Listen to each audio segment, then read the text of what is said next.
Chapter 24. Of the Great Bespeak for Miss Snevellicci, and the first appearance of Nicholas upon any stage. Nicholas was up betimes in the morning, but he had scarcely begun to dress notwithstanding when he heard footsteps ascending the stairs, and was presently saluted by the voices of Mr. Folair, the pantomimist, and Mr. Lenville, the tragedian. "House, house, house!" cried Mr. Folair. "What ho, within there!" said Mr. Lenville in a deep voice. "Confound these fellows," thought Nicholas. "They've come to breakfast, I suppose. I'll open the door directly, if you'll wait an instant."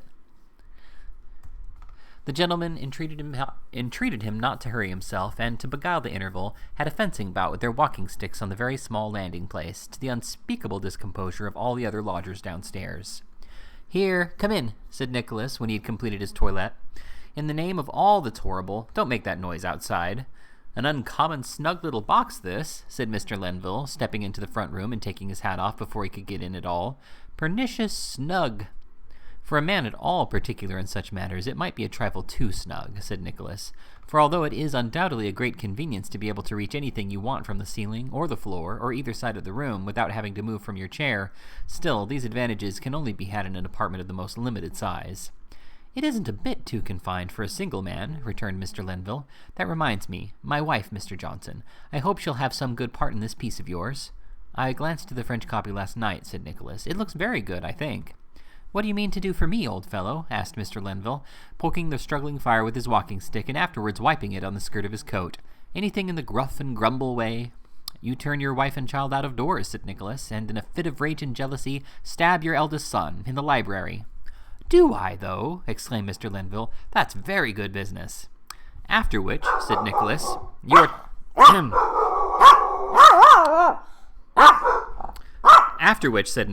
are troubled with remorse to the last act, and then you make up your mind to destroy yourself. But just as you are raising the pistol to your head, a clock strikes 10. "I see," cried Mr. Lenville. "Very good." "You pause," said Nicholas. "You recollect to have heard a clock strike 10 in your infancy.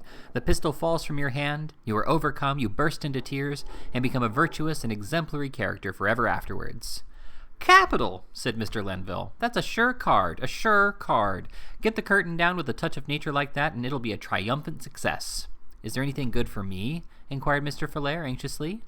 "Let me see," said Nicholas. "You play the faithful and attached servant. You are turned out of doors with the wife and child." "Always coupled with that infernal phenomenon," sighed Mr. Folair. "And we go into poor lodgings, where I won't take any wages, and talk sentiment, I suppose?" "Why, yes," replied Nicholas. "That is the course of the piece." "I must have a dance of some kind, you know," said Mr. Folair. "You'll have to introduce one, for the phenomenon, so you'd better make a pas de deux, and save time." "There's nothing easier than that," said Mr. Lenville, observing the disturbed looks of the young dramatist. "Upon my word, I don't see how it's to be done," rejoined Nicholas. "Why, isn't it obvious?" reasoned Mr. Lenville. "Gadzooks, who can help seeing the way to do it? You astonish me. You get the distressed lady and the little child and the attached servant into the poor lodgings, don't you? Well, look here. The distressed lady sinks into a chair and buries her face in her pocket handkerchief. 'What makes you weep, mamma?' says the child. 'Don't weep, mamma, or you'll make me weep too.' 'And me,' says the favourite servant, rubbing his eyes with his arm. 'What can we do to raise your spirits, dear mamma?' says the little child. 'Aye, what can we do?' says the faithful servant. 'Oh, Pierre,' says the distressed lady, 'would that I could shake off these painful thoughts.' 'Try, ma'am, try,' says the faithful servant. 'Rouse yourself, ma'am. Be amused.' 'I will,' says the lady. 'I will learn to suffer, with fortitude. Do you remember that dance, my honest friend, which in happier days you practised with this sweet angel? It never failed to calm my spirits then. Oh, let me see it once again before I die. There it is. Cue for the band, before I die, and off they go. That's the regular thing, isn't it, Tommy?" "That's it," replied Mr. Folair. "The distressed lady, overpowered by old recollections, faints at the end of the dance, and you close in with a picture." Profiting by these and other lessons, which were the result of the personal experience of the two actors, Nicholas willingly gave them the best breakfast he could, and, when he at length got rid of them, applied himself to his task, by no means displeased to find that it was so much easier than he had at first supposed. He worked very hard all day, and did not leave his room until the evening, when he went down to the theatre, whither Smike had repaired before him to go on with another gentleman as a general rebellion. Here all the people were so much changed that he scarcely knew them. False hair, false color, false calves, false muscles. They had become different beings. Mr. Lenville was a blooming warrior of most exquisite proportions. Mr. Crummles, his large face shaded by a profusion of black hair, a Highland outlaw of most majestic bearing. One of the old gentlemen a jailer, and the other a venerable patriarch. The comic countryman a fighting man of great valor, relieved by a touch of humor. Each of the Master Crummleses a prince in his own right, and the low-spirited lover a desponding captive. There was a gorgeous banquet ready spread for the third act, consisting of 2 pasteboard vases, 1 plate of biscuits, a black bottle, and a vinegar cruet, and in short, everything was on a scale of the most utmost splendor and preparation. Nicholas was standing with his back to the curtain, now contemplating the first scene, which was a Gothic archway, about 2 feet shorter than Mr. Crummles, through which that gentleman was to make his first entrance, and now listening to a couple of people who were cracking nuts in the gallery, wondering whether they made the whole audience, when the manager himself walked familiarly up and accosted him. "Been in front tonight?" said Mr. Crummles. "No," replied Nicholas, "not yet. I'm going to see the play." "We've had a pretty good let," said Mr. Crummles. 4 front places in the center and the whole of the stage box." "Oh, indeed," said Nicholas. "A family, I suppose." "Yes," replied Mr. Crummles. "Yes, it's an affecting thing. There are 6 children, and they never come unless the phenomenon plays." It would have been difficult for any party, family or otherwise, to have visited the theater on a night when the phenomenon did not play, inasmuch as she always sustained 1, and not uncommonly 2 or 3, characters every night, but Nicholas, sympathizing with the feelings of a father, refrained from hinting at this trifling circumstance, and Mr. Crummles continued to talk, uninterrupted by him. "6, said that gentleman. "Pa and ma 8, aunt 9, governess 10, grandfather and grandmother 12. Then there's the footman who stands outside with a bag of oranges and a jug of toast and water, and sees the play for nothing through the little pane of glass in the box door. It's cheap at a guinea. They gain by taking a box." "I wonder you allow so many," observed Nicholas. "There's no help for it," replied Mr. Crummles. "It's always expected in the country. If there are 6 children, 6 people come to hold them in their laps. A family box carries double anyways. Ring in the orchestra, Grudden." That useful lady did as she was requested, and shortly afterwards the tuning of 3 fiddles was heard, which process, having been protracted as long as it was supposed that the patience of the audience could possibly bear it, was put to a stop by another jerk of the bell, which, being the signal to begin in earnest, set the orchestra playing a variety of popular airs with involuntary variations. If Nicholas had been astonished at the alteration for the better which the gentleman displayed, the transformation of the ladies was still more extraordinary. When from a snug corner of the manager's box he beheld Miss Snevellicci in all the glories of white muslin with a golden hem, and Mrs. Crummles in all the dignity of the outlaw's wife, and Miss Bravassa in all the sweetness of Miss Snevellicci's confidential friend, and Miss Belvani in the white silks of a page, doing duty everywhere and swearing to live and die in the service of everybody, he could scarcely contain his admiration, which testified itself in great applause and the closest possible attention to the business of the scene. The plot was most interesting. It belonged to no particular age, people, or country, and was perhaps the more delightful on that account, as nobody's previous information could afford the remotest glimmering of what would ever come of it.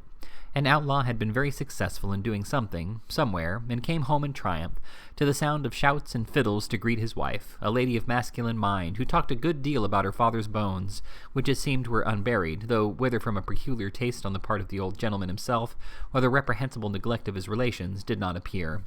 This outlaw's wife was, somehow or other, mixed up with a patriarch, living in a castle a long way off, and this patriarch was the father of several of the characters, but he didn't exactly know which, and was uncertain whether he had brought up the right ones in his castle, or the wrong ones. He rather inclined to the latter opinion, and being uneasy, relieved his mind with a banquet, during which solemnity somebody in a cloak said, "Beware," which somebody was known by nobody, except the audience, to be the outlaw himself, who had come there, for reasons unexplained, but possibly with an eye to the spoons. There was an agreeable little surprise in the way of certain love passages between the desponding captive and Miss Snevellicci, and the comic fighting man and Miss Bravassa, besides which Mr. Lenville had several very tragic scenes in the dark while on throat-cutting expeditions, which were all baffled by the skill and bravery of the comic fighting man, who overheard whatever was said all through the piece, and the intrepidity of Miss Snevellicci, who adopted tights and therein repaired to the prison of her captive lover with a small basket of refreshments and a dark lantern.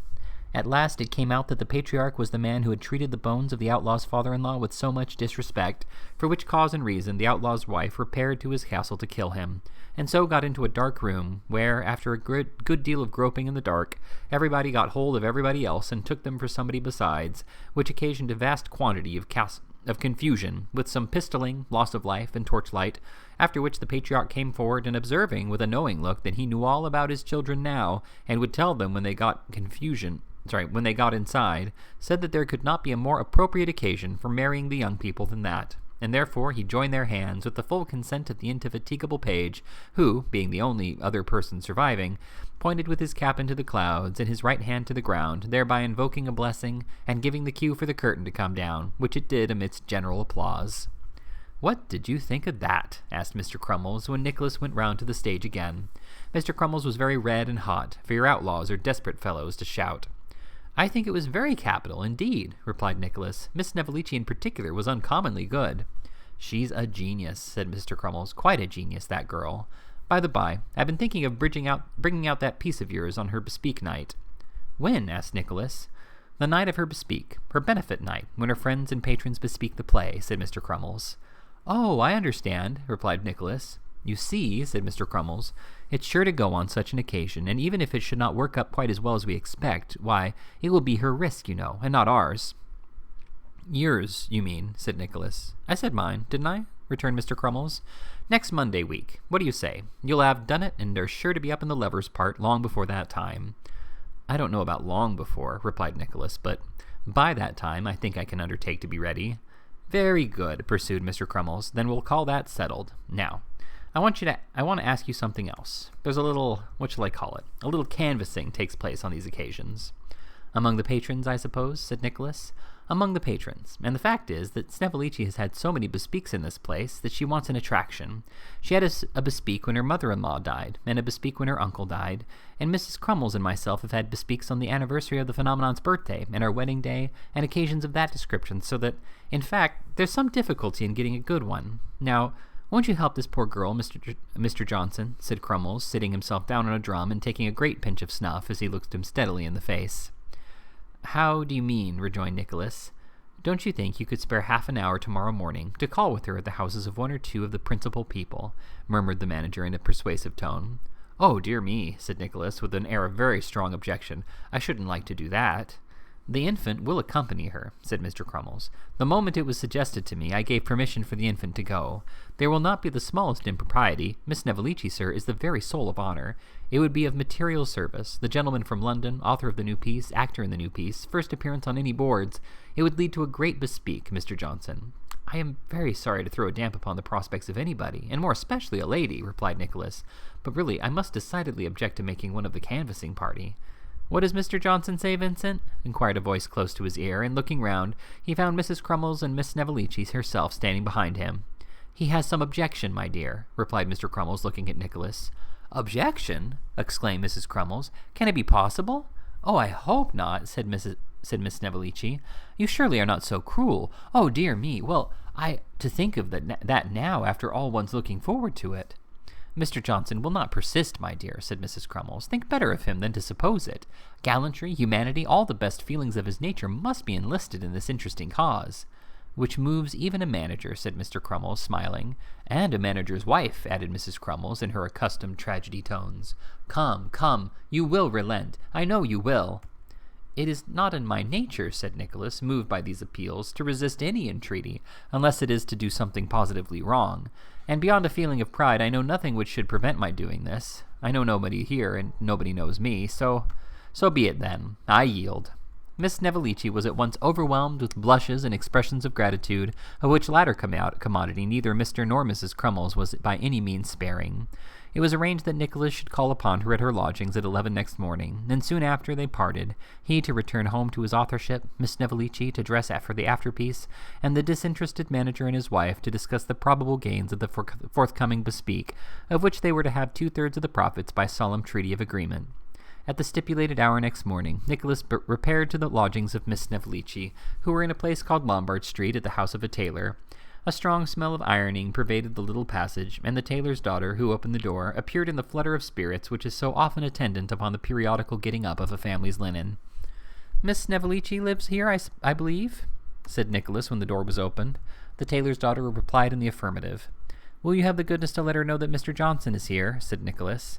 "Oh, if you please. You're to come upstairs," replied the tailor's daughter with a smile.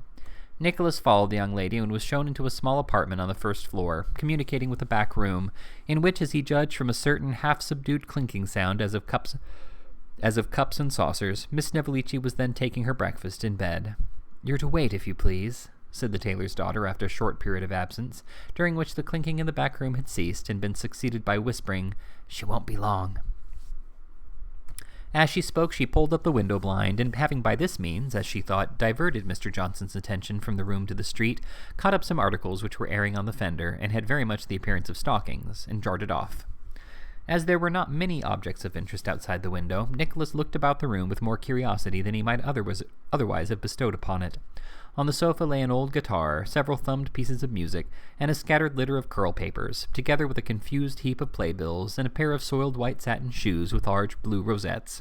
Hanging over the back of a chair was a half-finished muslin apron with little pockets, ornamented with red ribbons, such as waiting women wear on the stage, and, by consequence, are never seen with anywhere else. In one corner stood the diminutive pair of top boots, in which Miss Snevellicci was accustomed to enact the little jockey, and folded on a chair hard by was a small parcel, which bore a very suspicious resemblance to the companion smalls. But the most interesting object of all was, perhaps, the open scrapbook, displayed in the midst of some theatrical duodecimos that were strewn upon the table, and pasted into which scrapbook were various critical notices of Miss Snevellicci's acting, extracted from different provincial journals, together with one poetic address in her honor, commencing, "Sing, God of love, and tell me in what dearth thrice-gifted Snevellicci came on earth, to thrill us with her smile, her tear, her eye. Sing, God of love, and tell me quickly, why?" Besides this effusion, there were innumerable complimentary allusions, also extracted from newspapers, such as, "We observe from an advertisement in another part of our paper of today that the charming and highly talented Miss Snevellicci takes her benefit on Wednesday, for which occasion she has put forth a bill of fare that might kindle exhilaration in the breast of a misanthrope. In the confidence that our fellow townsmen have not lost that high appreciation of public utility and private worth for which they have long been so preeminently distinguished, we predict that this charming actress will be greeted with a bumper." To correspondence, J.S. is misinformed when he supposes that the highly gifted and beautiful Miss Snevellicci, nightly captivating all hearts at our pretty and commodious little theatre, is not the same lady to whom the young gentleman of immense fortune residing within 100 miles of the good city of York lately made honourable proposals. We have reason to know that Miss Snevellicci is the lady who was implicated in that mysterious and romantic affair, and whose conduct on that occasion did no less honour to her head and heart than do her histrionic triumphs to her brilliant genius. A copious assortment of such paragraphs as these, with long bills of benefits all ending with "Come early" in large capitals, form the principal contents of Miss Snevellicci's scrapbook.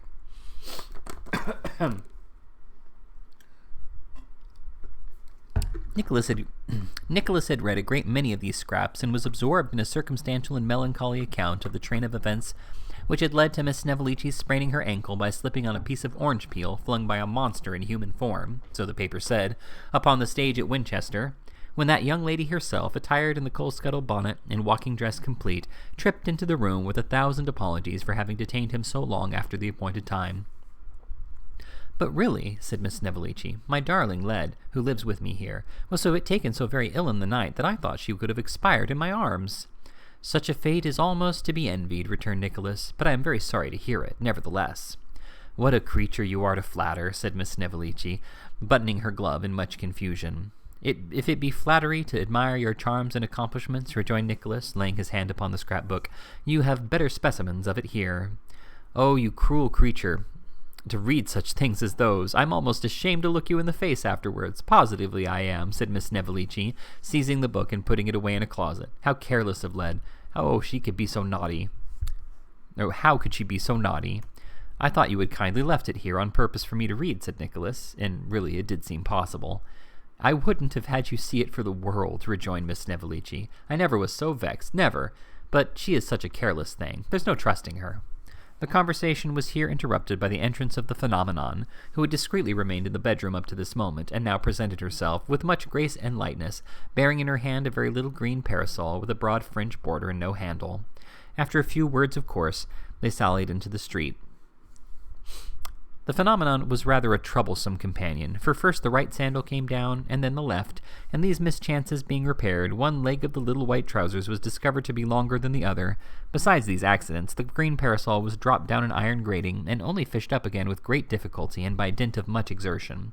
However, it was impossible to scold her, as she was the manager's daughter, so Nicholas took it all in perfect good humor and walked on, with Miss Snevellicci arm in arm on one side and the offending infant on the other. The first house to which they bent their steps was situated in a terrace of respectable appearance. Miss Snevellicci's modest double knock was answered by a footboy, who, in reply to her inquiry whether Mrs. Curdle was at home, opened his eyes very wide, grinned very much, and said he didn't know, but he'd inquire. With this he showed them into a parlor, where he kept them waiting, until the two women servants had repaired thither under false pretenses, to see the play-actors, and having compared notes with them in the passage, and joined in a vast quantity of whispering and giggling, he at length went upstairs with Miss Snevellicci's name. Now Mrs. Curdle was supposed, by those who were best informed on such points, to possess quite the London taste in matters relating to literature and the drama, and as to Mr. Curdle, he had written a pamphlet of 64 pages post-octavo, on the character of the nurse's deceased husband in Romeo and Juliet, with an inquiry whether he really had been a merry man in his lifetime, or whether it was merely his widow's affectionate partiality that induced her so to report him. He had likewise proved, but that by altering the received mode of punctuation, any one of Shakespeare's plays could be made quite different, and the sense completely changed. It is needless to say, therefore, that he was a great critic, and a very profound and most original thinker. "Well, Miss Snevellicci," said Mrs. Curdle, entering the parlor, "and how do you do?" Miss Snevellicci made a graceful obeisance, and hoped Mrs. Curdle was well, as also Mr. Curdle, who at that same time appeared. Mrs. Curdle was dressed in a morning wrapper, with a little cap stuck upon the top of her head. Mr. Curdle wore a loose robe on his back, and his right forefinger on his forehead, after the portraits of Sterne, to whom somebody or other had once said he bore a striking resemblance. "I venture to call for the purpose of asking whether you would put your name to my bespeak, madam," said Miss Snevellicci, producing documents. "Oh, I really don't know what to say," replied Mrs. Curdle. "It's not as if the theatre was in its high and palmy days. You needn't stand, Miss Snevellicci. The drama is gone. Perfectly gone." As an exquisite embodiment of the poet's visions, and a realization of human intellectuality, gilding with refulgent light our dreamy moments, and laying open a new and magic world before the mental eye, the drama is gone. Perfectly gone, said Mr. Curdle. What man is there, now living, who can present before us all those changing and prismatic colors with which the character of Hamlet is invested? Exclaimed Mrs. Curdle. What man, indeed, upon the stage? Said Mr. Curdle, with a small reservation in favor of himself. Hamlet. Pooh, ridiculous. Hamlet is gone. Perfectly gone. Quite overcome by these dismal reflections, Mr. and Mrs. Curdle sighed, and sat for some short time without speaking. At length, the lady, turning to Miss Snevellicci, inquired what play she proposed to have. Quite a new one, said Miss Snevellicci, of which this gentleman is the author, and in which he plays, being his first appearance on any stage. Mr. Johnson is the gentleman's name. I hope you have preserved the unities, sir, said Mr. Curdle. The original piece is a French one, said Nicholas. There is an abundance of incident, sprightly dialogue, strongly marked characters, all unavailing without a strict observation of the unities, sir, returned Mr. Curdle. The unities of the drama, before anything, before everything. Might I ask you, said Nicholas, hesitating between the respect he ought to assume and his love of the whimsical, might I ask you what the unities are? Mr. Curdle coughed and considered. The unities, he said, sir, are a completeness, a kind of universal dovetailedness with regard to place and time, a sort of general oneness, if I may be allowed to use so strong an expression. I take those to be the dramatic unities, so far as I have been enabled to bestow attention upon them, and I have read much upon the subject, and thought much, I find, running through the performances of this child, said Mr. Curdle, and turning to the phenomenon, a unity of feeling, a breadth, a light and shade, a warmth of coloring, a tone, a harmony, a glow, an artistical development of original conceptions, which I look for in vain among older performers. I don't know whether I make myself understood? Perfectly, replied Nicholas.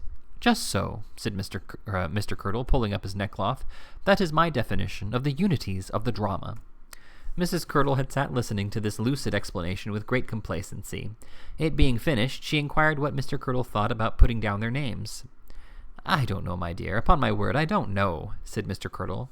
If we do, it must be distinctly understood that we do not pledge ourselves to the quality of the performances. Let it go forth to the world that we do not give them the sanction of our names, but that we confer the distinction merely upon Miss Snevellicci. That being clearly stated, I take it to be, as it were, a duty that we should extend our patronage to a degraded stage, even for the sake of the associations with which it is entwined. Have you got 2 and 6pence for half a crown, Miss Snevellicci? Said Mr. Curdle, turning over 4 of these pieces of money. Miss Snevellicci felt in all the corners of the pink reticule, but there was nothing in any of them. Nicholas murmured a jest about his being an author, and thought it best not to go through the form of feeling in his own pockets at all. Let me see, said Mr. Curdle. 2 4 is 8, 4 shillings apiece to the boxes. Miss Snevellicci is exceedingly dear in the present state of the drama. 3 half-crowns is 7 and 6. We shall not differ about 6pence, I suppose. 6pence will not part us, Miss Snevellicci. Poor Miss Snevellicci took the 3 half-crowns with many smiles and bends, and Mrs. Curdle, adding several supplementary directions relative to keeping the places for them and dusting the seat, and sending 2 clean bills as soon as they came out, rang the bell as a signal for breaking up the conference. Odd people, those, said Nicholas, when they got clear of the house. I assure you, said Miss Snevellicci, taking his arm, that I think myself very lucky that they did not owe all the money instead of being 6pence short. Now, if you were to succeed, they would give people to understand that they had always patronized you, and if you were to fail, they would have been quite certain of that from the very beginning. At the next house they visited, they were in great glory, for there resided the 6 children who were so enraptured with the public actions of the phenomenon, and who, being called down from the nursery to be treated with a private view of that young lady, proceeded to poke their fingers into her eyes, and tread upon her toes, and show her many other little attentions peculiar to their time of life. I shall certainly persuade Mr. Borum to take a private box, said the lady of the house, after a most gracious reception. I shall only take 2 of the children, and will make up the rest of the party of gentlemen. Your admirers, Miss Snevellicci. Augustus, you naughty boy, leave the little girl alone.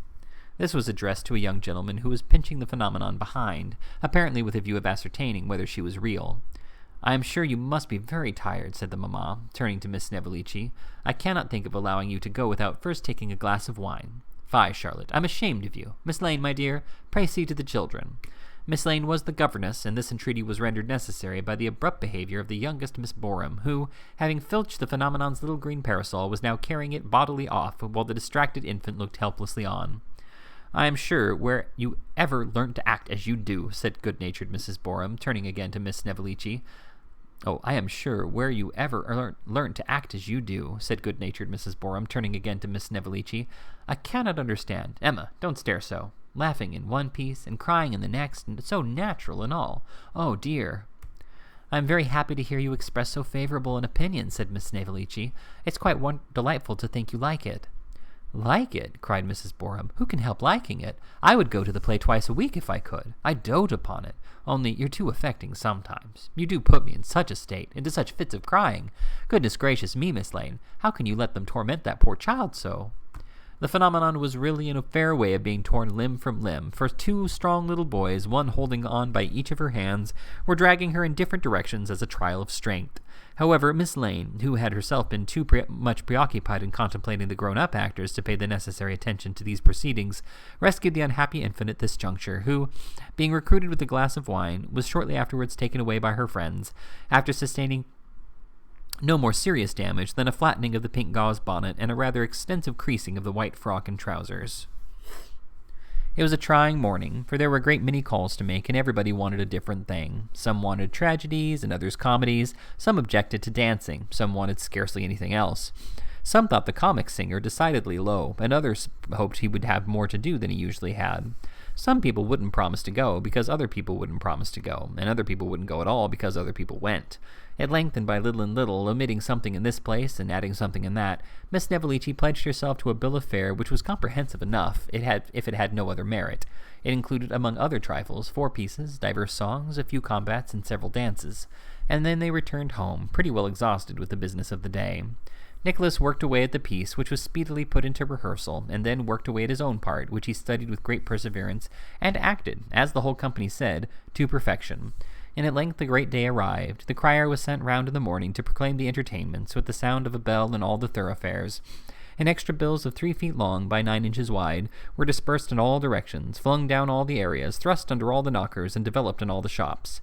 They were placarded on all the walls, too, though not with complete successes, for an illiterate person having undertaken this office being during the indisposition of the regular bill sticker, a part were posted sideways, and the remainder upside down. At 5:30 there was a rush of 4 people to the gallery door at 6:15. There were at least a dozen at 6 o'clock. At 6 o'clock, the kicks were terrific, and when the elder Master Crummles opened the door, he was obliged to run behind it for his life. 15 shillings were taken by Mrs. Grudden in the first 10 minutes. Behind the scenes, the same unwonted excitement prevailed. Miss Snevellicci was in such a perspiration that the paint would scarcely stay on her face. Mrs. Crummles was so nervous that she could hardly remember her part. Miss Bravossa's ringlets came out of curl with the heat and anxiety. Even Mr. Crummles himself kept peeping through the hole in the curtain and running back every now and then to announce that another man had come into the pit.